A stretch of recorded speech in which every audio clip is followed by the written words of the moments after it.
I wanted to share a few things with you guys that have been resonating for me.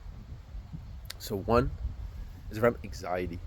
That anxiety is really just us not wanting to feel a feeling because it's uncomfortable, because it comes from deep within.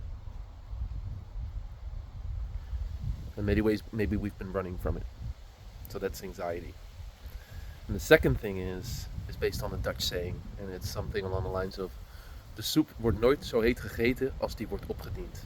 Meaning, the soup is never eaten as hot as it is served. Meaning, the anticipation of, let's say, an event or a circumstance or a situation in our head is usually much more intense than the actual event.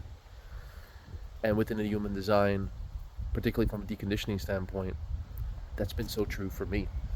I've noticed that situations and experiences that would have maybe previously set me in a tailspin, now I find when they actually do happen, I almost laugh to myself, like, is that it? And so I ask myself the question, where else in my life am I doing this? And then the final piece that came through is something I heard from the Vietnamese, I believe it's a Vietnamese monk, who said that we're only really afraid of ourselves. Fear is just being afraid of ourselves.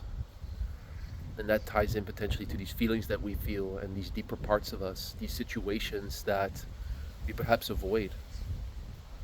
And that brings me back to something Marianne Williamson said too, based on A Course in Miracles, that, you know, it's not our darkness that we fear the most, but it's our light.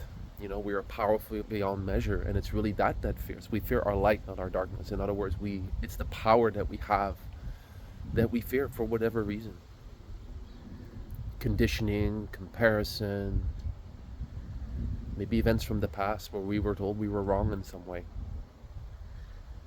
And that brings me back to nonviolent communication, where we're told that any language, whether we speak to it inside our heads, to ourselves, that voice inside our heads, or to anybody else, any language that implies wrongness is inherently violent. It's not wrong or right. You can have feelings and you have needs. Feelings and needs don't require justification, and they're never wrong. They just are. And I think with that, I want to close just an invitation to feel. Breath work helps a lot. Movement helps. Yoga, anything that moves the body, and just try to relax those muscles that we tense up. I know for me, that's the case. Let it flow, bro. Let it flow, brothers and sisters, and I'll see you on the next one. Ciao.